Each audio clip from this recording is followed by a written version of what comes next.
Coming up. I was drunk for 3 days. Wow. And it's the first time talking this year. Like the soul, he's the best, he's the luckiest girl on earth. Because I can tell you that I was drunk for 3 days. And I remember that when I came to any realization, it was just maybe to pee or something like. Wow. Every day I wonder why my daddy had to be the one to take away my innocence. Hi everyone, so this week on the Trailblazers, we bring you part 1 of our part 2 interview with Queen Ifrica. Trust me, this is riveting, in-depth, personal, and authentic. Stay tuned to hear more. Tony Rebel heard me on stage actually. Oh, so what were you singing? So let me tell you, little girl, because we have time. We do. Store partners. The Jamaica Pegasus Hotel, Kingston's preferred choice.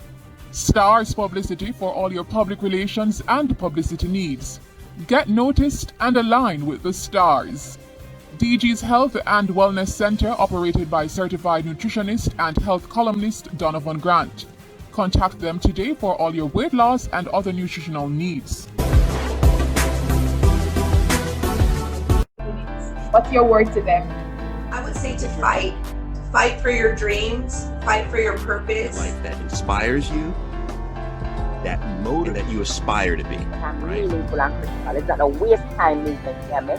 In my humble opinion, is become very comfortable with yourself. Very important. You know, the saying in Jamaica, one hand can't clap. You forgive yourself for allowing people to mistreat you. Disciplines that we need to embody. You just have to work at it and be committed. Everyone. And scary to have all of that fall away from you. And you have to celebrate those wins. Work with fitness clients. For guidance, rely on Christ for support. And no rush. I did it. I made my move into entrepreneurship at 40. So scared that what last comments would you want to share with you? Have your core values. You do the right things. It'll fall in place for you.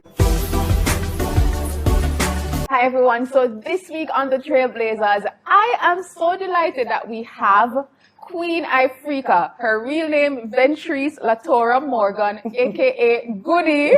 And I'm so happy to have her finally on the Trailblazers. Queen. So it's a pleasure to be here, girl. It's a pleasure to be here. And I didn't even know that Queen has seen some episodes of the Trailblazers until we were on set for a radio interview that she was doing. And she mentioned that, I've seen a couple of your interviews and watched a couple of them as well. And I was like, I felt so humbled. Yes. And it's such a delight to really have you because I have been a fan of your music for a long time. Thank you. The positivity, the inspiration, you name it. So it's really good to have Queen here today. Yeah, we love beautiful princesses who step up to them tasks and do them thing. You're pretty and you can't talk. You know what I mean? Thank you so much. All right, so jumping into your story because I understand that originally you grew up in what we call country, which a lot of us as Jamaicans grew up in country. Yes, proud country girl. Tell me about your early days. All right, so I was born in Spanish Town, right? And at about 2 months, I was taken to St. Mary to live with my grandmother. And then I grew up around St. Mary to around the age maybe 9, 10. That's when I went to Montego Bay. And my mother was living in Montego Bay at that time, and so I ended up in Montego Bay with her around 9, 10. So that's where most people would get the impression that I was like born and raised in Montego Bay, but I was say raised in Montego Bay, but born in Spanish Town and raised between St. Mary and Montego Bay. Okay. Yeah. So tell me about your early days then in like St. Mary before you made the transition to Mobe. So I want to tell you that. A lot of us now are complaining about the state Jamaica is in, but as a child I can remember living in a Jamaica that was so peaceful. It was unimaginable for me as a little girl. Like I remember one incident. We had lunch break one day and I was going to Highgate All Age at that time.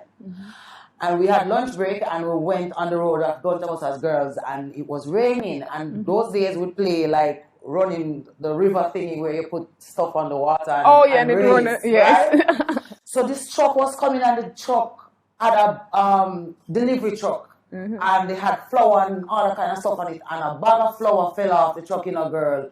And being the bad one, I went, tore the bag apart, and used the flour now to do racing in the gutter with the water. Oh my God. Girl, every uniform white out from the powder. Then, when we finish, mash up the people, them things and everything, when we look, we see the truck coming back up the road asking if we see a bag of flour. So you know, so everybody having flour upon them clothes. So the evidence is there. But on me, everybody finding a girl like, and she bust the bag. Yo, the man put me in the truck and drive me all the way from Highgate back to Killancally, back to Mum, my grandmother, to get back the money for the flour. Oh my gosh! But the thing about that story was, it was a truckload of men and I was a little girl and they took me up, brought me to Mum, take the little money which she have underneath. Me say, I get a piece of beef. You must get me. But the fact is that she took the money out, she gave them back. The money for the flour to replace it, and they took me back to school, wow. all the way back to Highgate, and went on to their we know men like that were in Jamaica that would just kidnap a girl. So those were like some of my fun days going to river. I used to have this girl named Sandra, and every Saturday she'd put us under a big apple tree and she'd tell us stories, and we'd have to repeat what she just said and what we learned from it. I knew that Jamaica, and it was like going to bush, mango bush, pear bush, you know what I mean? Peaceful, peaceful, nice and clean. Yeah, man, I know that Jamaica there. Okay, so then you made the transition to Montego Bay. Yeah, that was my Rasta side now. Oh, so that was the genesis of the Rastafarian. That's where my Rastafarian lifestyle began, because my mom was Rasta all the way. She was living in the hills, in the caves of the hills, the whole 9 yards. You know what I mean? So in St. Mary, it was Jesus, Christian, it was the Lord. But I was, for some reason, I was the only cousin who never make it to being baptized. Like everybody. I never think that me are going to be the bad one too. You see it. And all who baptized are being foolish. Thank God we and so a goodie day here, I do. Goodie, So yeah, it was all about just loving the Lord and loving Christ and, you know, that whole thing. And then when I went to Montego Bay, it was about Rastafari and your culture and your history and who you really are. So you said your mom was Rasta, but how did you end up? Because your grandparents, they were Christians. Oh yeah, staunch Christians. Okay. Yeah. So what was that experience? Was it like mind-blowing, or, you know, in terms of moving from one faith to the next? It was culture shock. It was, because one of the things, we weren't used to seeing Rastafarians like that. You know, you had one man in the community that had some dreads, but when I went to Montego Bay and went and saw my stepfather and this jungle man, I was so afraid, like, not Rasta people now gonna really believe this. I was so afraid that day when I met Aya. Because it's the first I seen this Rasta man. He's so terrible and dreadful looking. Anybody who know Aya know that he's one of them Congo man there. Oh, you so bubble dread and them things there. You know, was an Indian, cute and nice and everything. Last time was terrible and big, and everybody knew him in Montego Bay as that Rasta man. So for me, that was like, all right, so Rasta this is. I never want to see a minute with him alone. I was like so scared, and then getting to know him and reason with him and, you know, create a little lightness about it. I get accustomed and no one can tell me nothing about Rasta and no black heart man and them something, because they know it's a myth. Wow. If you get to see and talk to the person, it's one love and peace and unity and all the things you need to know as a human about your culture and, you know, everything around you. And how did that though shape your experience now as a young girl and what you wanted to do with your life? It was very good in the sense that being a part of Rasta, it teaches you to love self, to know self, to especially for a woman, a Rasta woman like me. Let's get that out of the way. I am rebellious from birth.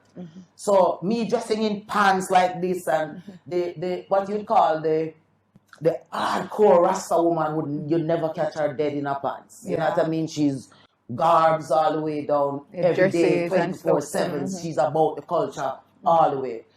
but you don't know. Some are different. But I still adhere to the principles of Rastafari and what it means to be a Rasta woman. So being a young girl in those times, you were like respected on a different level. Every youth were par with the Rasta girl. Because you know, Jamaican man have a secret love. Yeah, Rasta.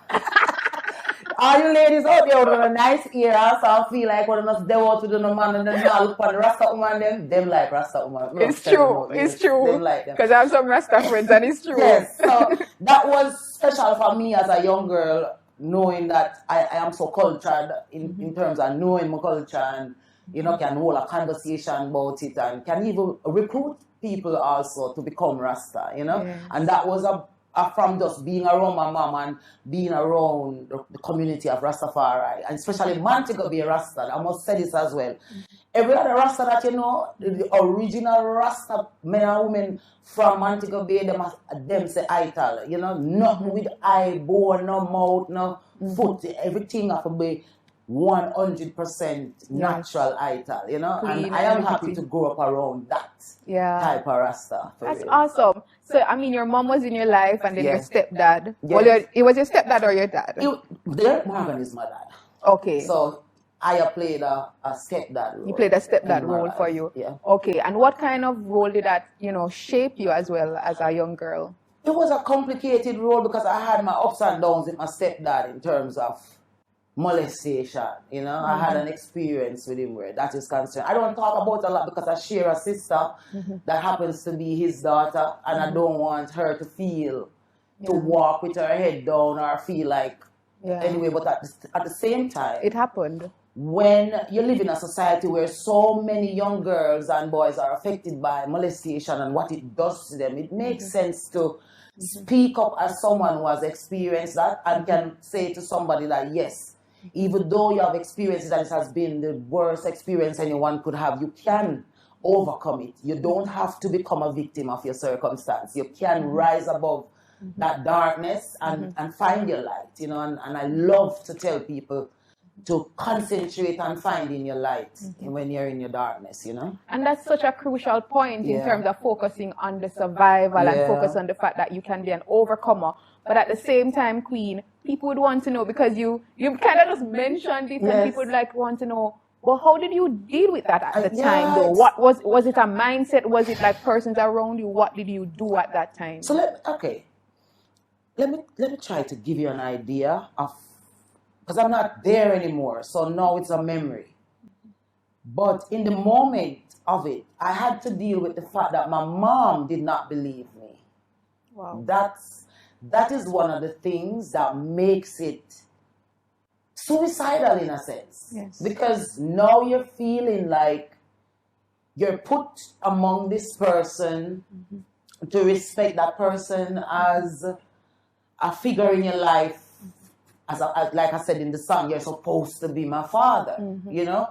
So with that, and then when he did it, like the first time he did it, my mom wasn't around. Like that was the first time she was leaving me around him, you know? And she had that trust in him.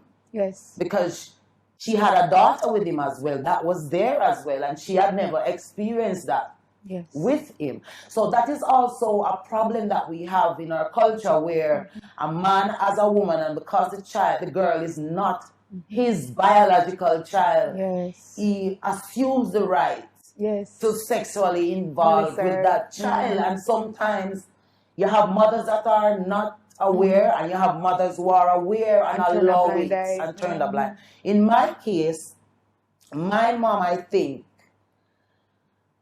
had to defend him based on the fact that that was what she had. Yes. He was what she had. He was the perfect family that she had created for herself, that I was introduced to. Because by this time, I had a brother and a sister by him and her, you know. So when I got into the picture, I was this big sister that was there. And so when I was left with him alone for the first time, I think that's when he took the opportunity to make his move on me, you know. And it was the worst experience, man. It was like, I was drugged for 3 days. Wow. And it's the first time talking this year, like he's the best, he's the luckiest girl on earth, because I can tell you that I was drugged for 3 days. And I remember that when I came to any realization, it was just maybe to pee or something, like, wow, just to get up to do that. But I was so altered that I knew that something was happening with me that wasn't correct. And I was afraid to tell my mother at the time, because things wasn't good with me and her, because she had this anger towards my dad who wasn't there for me, and so it was just so toxic. And it went on for a little while until how it ended is that she caught him one day. Wow. She actually caught him. She caught him in the act, and that is how it dawned on her that me acting out was not just me just you being wanting rebellious. to be a rebellious kid, but something really serious was happening there. Oh, wow. That is phenomenal in terms of you rising above something like that. Something and that that's just would... one, like I have some very more darker ones than that. Really? I have darker ones than that. Like ones that will probably broke your TV show. Oh, wow. Like, I can't even... that one day, I can't talk it yet. Like, bring myself. I think that one is the experience that could have brought me to my lowest in my life. That could have literally killed me. Like, a lot of people saw me in music and see me being this strong person, but if they ever flipping knew what I was going through, fighting and making myself strong for you to understand that I can't afford to fail. You know? Yeah. And that was with a, I'm not going to, but that was with family a part. member, man. Wow. Family member, biological family member. Oh, wow. Oh, wow.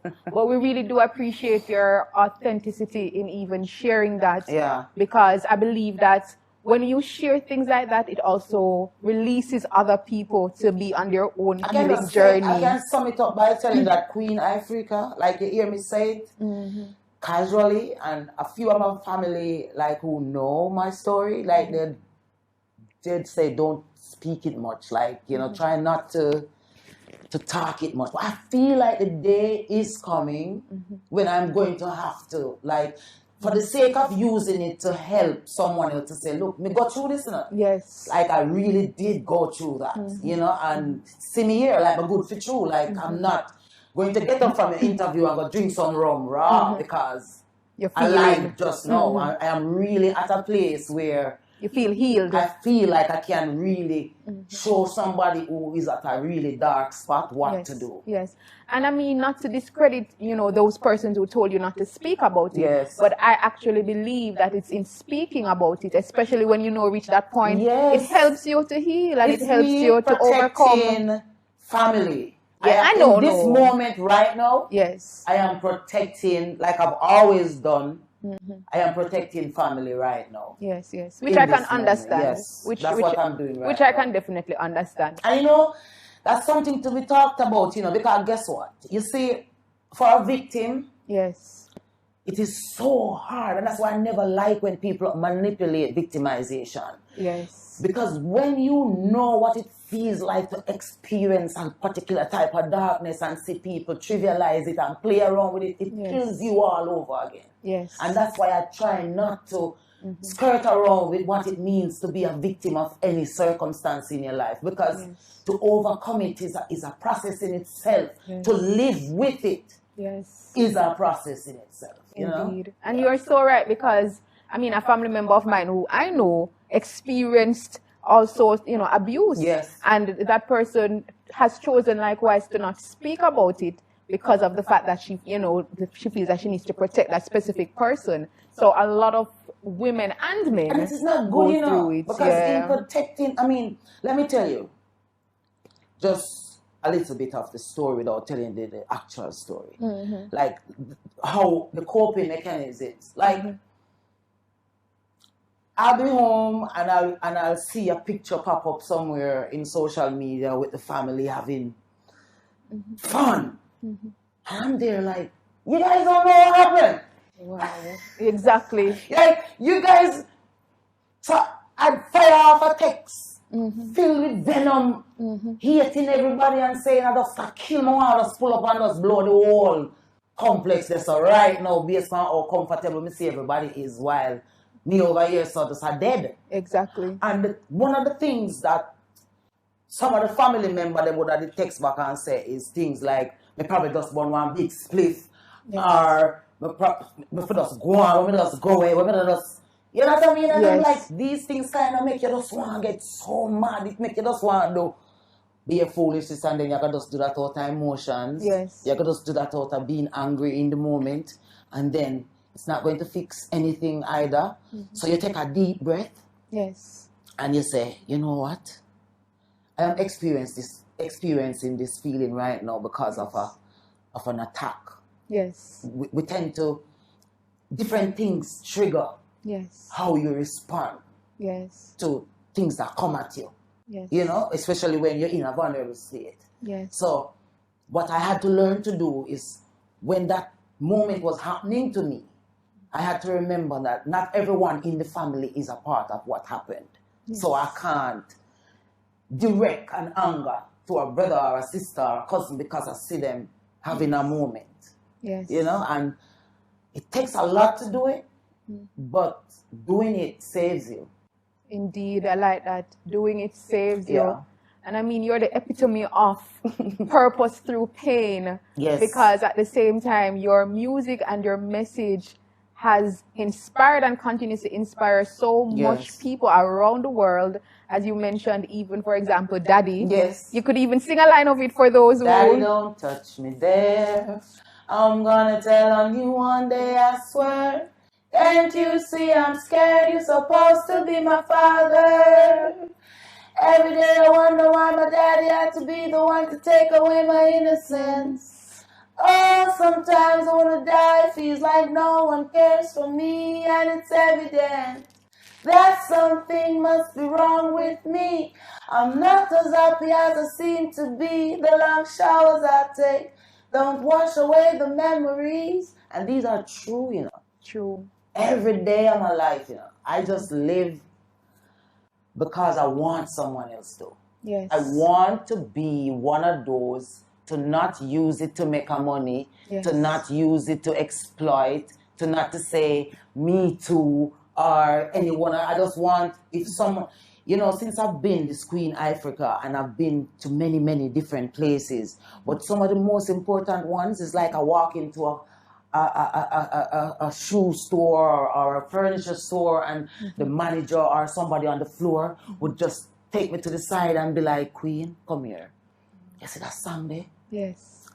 It helped me. My husband couldn't touch me this way and couldn't touch me that way. You have to figure out when to hug me, how to hug me. Because when you're molested, like some of us are, when we have spouses, they go through hell. Yes. They don't know how to love you. They don't know what to do to comfort you. Yes. They have to know when, where to touch you, when, how, what triggers. Yes. All of that happens, you know. So to keep a relationship as a trauma survivor of sex crimes, it's a magical thing to actually live, to can talk about a relationship. Yes. It leads to all kinds of darkness, you know. So like that's so powerful. That is just so true. All right, so as you mentioned, Queen and Queen Ifrica, because remember we went back to you originally being Goody and Ventries Latora. So how did Queen Ifrica start out in the music industry? Right? Like, because I understand you started out pretty young. Yes. So, Tony Rebel, this is where you come in, bossy.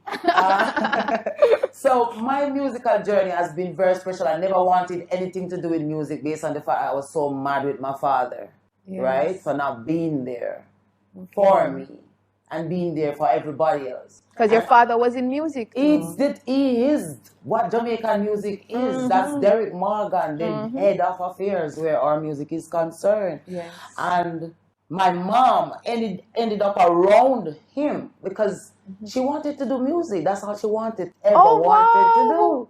That's interesting. Yes, my mother has such a beautiful voice, you know. She's such a really good singer, like, because it came from my grandma. My grandmother she was everything in church. She was on it.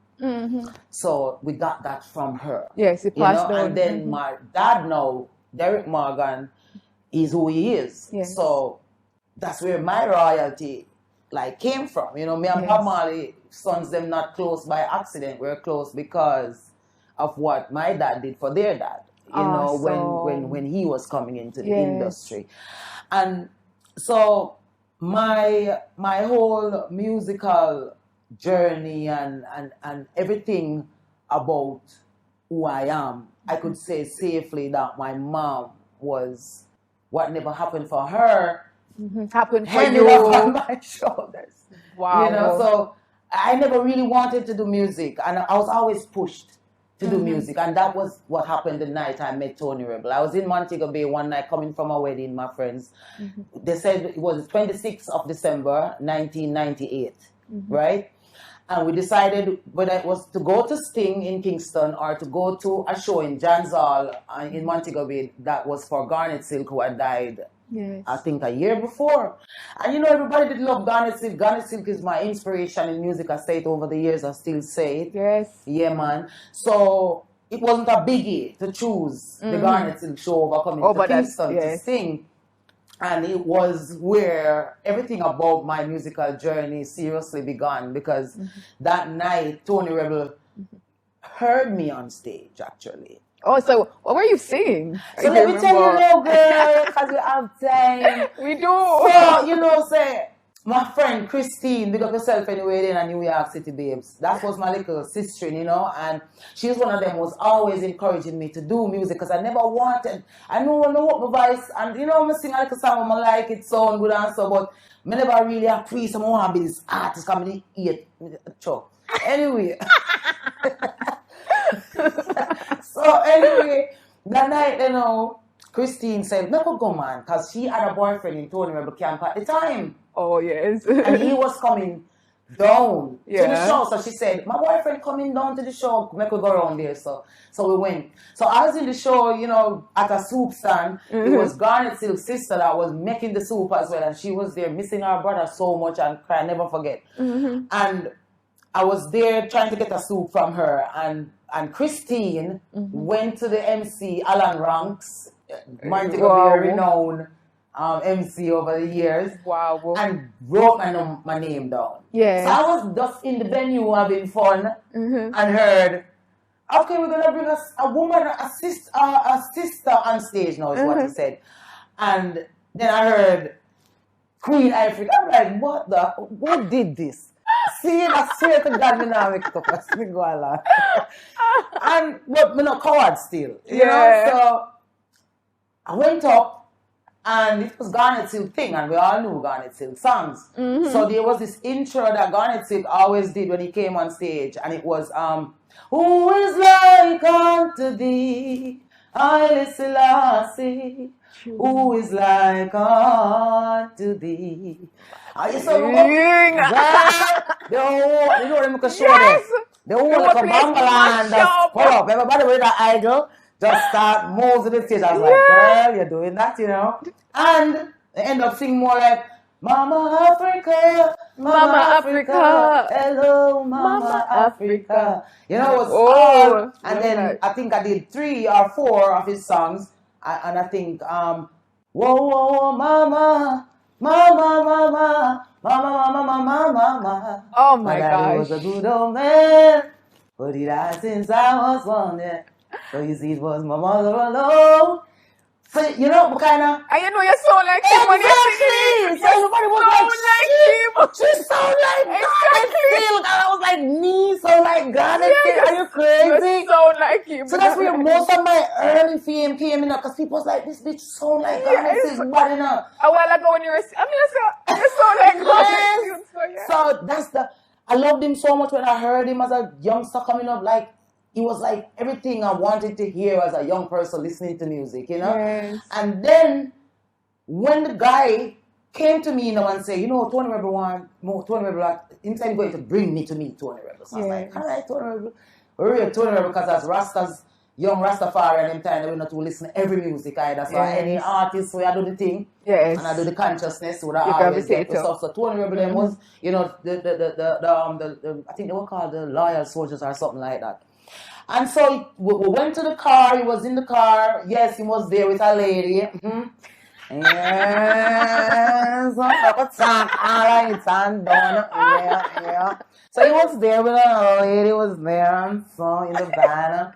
And the guy went up to him and be like, Tony, where you there? And he's like, oh, go on. And he said, somebody will bring to meet you. And like River was like, the only person who want to meet is the girl I'm just here a while ago on stage, Wow. And yes, exactly like I said it to you.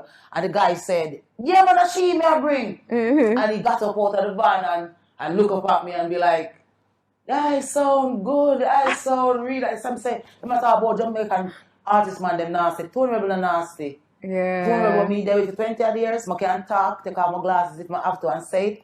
It's like one of the clean artists them when I sleep with little girl and I have to sleep with him for boss and them something there. One of them artists that when I can talk with not go shame when we done say, yeah, big up yourself Tony Rebel anyway, you stand up because he heard. Yes, and he saw something. He heard something in me and he is the one I give all credit to in terms of the nurturing of my career, in terms of what it means to be a true artist and to not just do things because you have a talent, but do it with a consciousness and a deliberateness and all of that. I was such it took me from scratch where that is concerned, Wow. So, big up Tony. Yeah, man. We love you. Big up the Rebel. Big up yourself. ODJP, yeah, clean. No dirty money around your thing. No dirtiness, yeah. Yes. And we ended up having a child together, right? We have more than one kid together. But our first child, Tanzania, she ended up being born on the day we met. Wow. Talk to me, girl. She is born on the 26th of December. Oh, wow. And she's a Capricorn. Wow. And my next son with him is born on my month in March and is my sign. You cannot plan these things. That's what you call fate. You cannot plan these things. Destiny. So I think the whole beginning of my music was blessed. Yes, I think it was a blessed occasion. I think I was choosing to do music in opposed to choosing to do it, Tune into part 2 and the finale of Queen Ifrica's story next week, same time right here on the Trailblazers.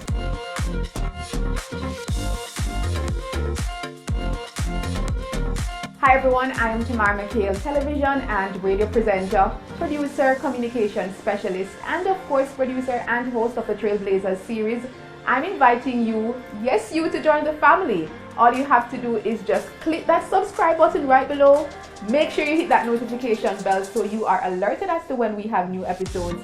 And then join us for weekly inspiring episodes that will not only lift your spirits but give you the tools, the keys, and the strategies that you need so that you can blaze your trail.